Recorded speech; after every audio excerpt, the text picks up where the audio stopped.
नमस्कार, मैं अनीता चौधरी और न्यूज़ अड्डा पे आप सभी का स्वागत है। जय भारत, जय हिंद।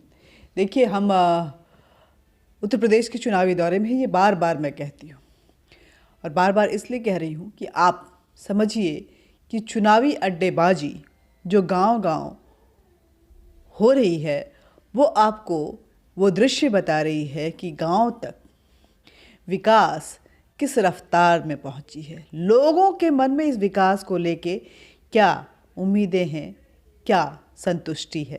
क्योंकि देखिए, शहर में तो विकास हो ही जाता है और अगर हम बात करें दिल्ली में कोई विकास ढूंढने जाए तो हो ही जाएगा, लखनऊ में जाए तो हो ही जाएगा। ऐसे ही बड़े शहरों में या किसी राज्य की राजधानी में जाए तो वहाँ कम और बेश आपको विकास देखने को मिलेंगे।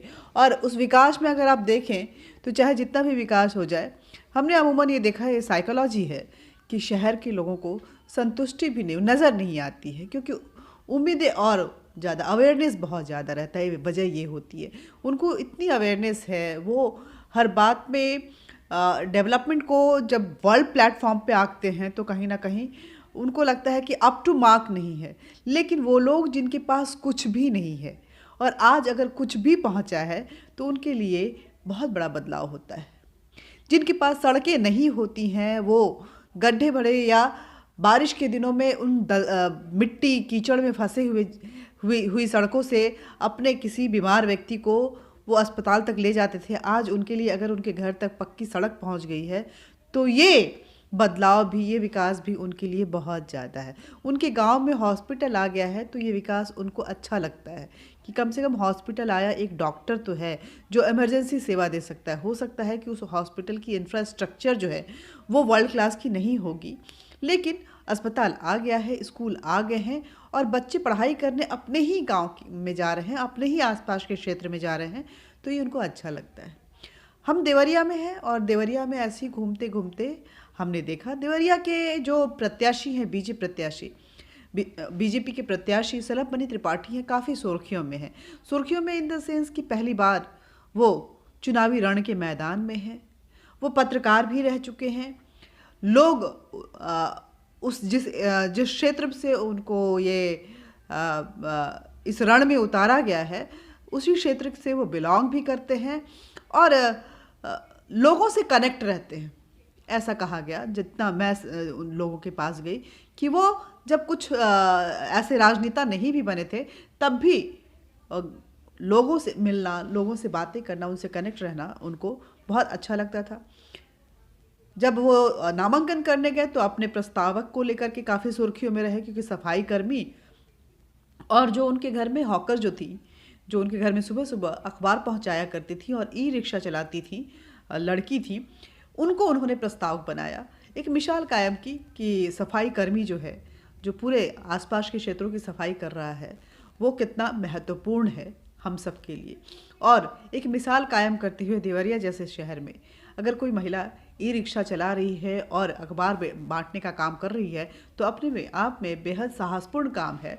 और जब हम सक्सेस की परिभाषा तय करते हैं तो हमेशा कोई फ्लाइट चला रहा होता है, कोई जेट चला रहा है, या कोई डॉक्टर बनता है और कोई साइंटिस्ट बनती है लड़की, या एस्ट्रोनॉट बनती है, तभी हम उसे एक सक्सेसफुल पर्सनालिटी मानते हैं, या बहुत दिग्गज पॉलिटिशियन बनती है लाइक इंदिरा गांधी। लेकिन मेरी माने तो सफलता की ये परिभाषा भी बहुत बड़ी है। इंदिरा गांधी भले इस देश की प्रधानमंत्री बन गई, लेकिन वो छोटे से शहर में ई रिक्शा और पेपर नहीं बांट सकती थी। ये हिम्मत उनके अंदर नहीं था।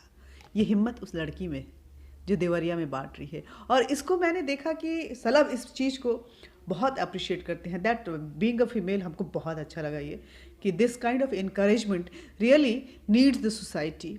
इफ़ हमारे जो आधी आबादी हमको बोलते हैं, हम उनको आधी आबादी बोल रहे हैं, वो हमारी आधी आबादी हमें इस तरह से रिकग्नाइज़ करें तो जाहिर सी बात है महिलाओं का जो कॉन्फिडेंस है वो कितना हाई होगा, कितना बूस्टअप होगा। यही देखते हुए मैंने देखा कि जिस प्रस्तावक को उन्होंने जिस महिला को उन्होंने प्रस्तावक बनाया था उसके ई रिक्शा पे उन्होंने कैंपेनिंग की और उसी के साथ बैठ के की।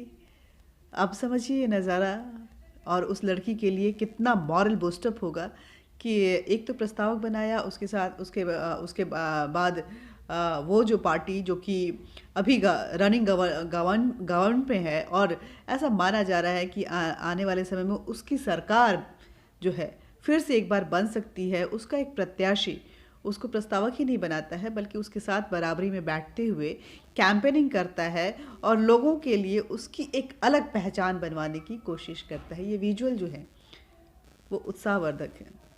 मैं तो उम्मीद करती हूँ कि सोसाइटी का हर जो मेल है, जो अपने आप को बोलते हैं कि जी हाँ मैं मर्द हूँ, उन मर्दों को इस तरह के मिसाल कायम करनी चाहिए, इतना खुला दिल रखना चाहिए।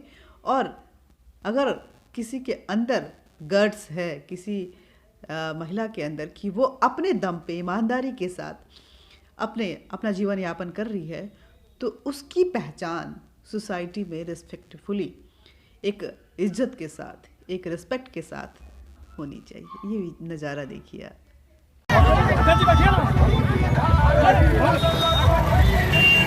बच्चा बच्चा ही है बात कहता, अपन सलब जी के साथ कहता।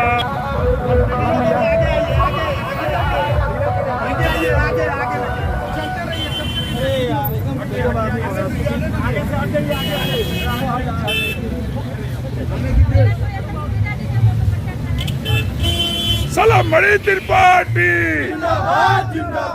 गरीबों का मसीहा बुजुर्गों की लाठी, विधायक सलभ त्रिपाठी, गरीबों का मसीहा बुजुर्गों की लाठी, विधायक सलभ त्रिपाठी, योगी मोदी सलाम मणि, जिंदाबाद जिंदाबाद, बहनों का भाई सलाम त्रिपाठी, जिंदाबाद जिंदाबाद, बहनों का भाई सलाम त्रिपाठी, जिंदाबाद जिंदाबाद, हर माँ का दुलारा सलाम त्रिपाठी, जिंदाबाद जिंदाबाद, जनता का प्यारा सलाम त्रिपाठी। हमारा विधायक कैसा हो, भैया जैसा हो, हमारा विधायक कैसा हो। भैया जैसा हो। तो बस मैं इतना ही कहना चाहूँगी। सलब जीतेंगे हारेंगे ये मसला बात का है, लेकिन एक बात तय है कि जिस तरह से वो जनता के बीच में जा रहे हैं और अपनी विनम्र छवि को वो लोगों पे अपनी छाप छोड़ रहे हैं, लोगों के दिलों को तो उन्होंने जीत ही लिया है। देवरिया का रिजल्ट तो 10 तारीख को बताएगा। धन्यवाद। जय हिंद, जय भारत। और इस तरह के अच्छी खबरें देखने के लिए आप हमारे चैनल को, फिर मैं बोल रही हूँ, सब्सक्राइब कीजिए, लाइक कीजिए, शेयर कीजिए, ताकि इस तरह की खबरें हर जगह पहुँचती रहें, लोगों को समझ में आए कि लेग पुल करना नहीं बल्कि इस तरह से बूस्टअप करना, यही मैस्कुलिन सिंबल होता है। और कमेंट बॉक्स में अपने कमेंट जरूर लिखिए कि इस तरह की खबरों को लेकर के आप क्या समझते हैं, क्या समझ पाते हैं, क्या जानते हैं।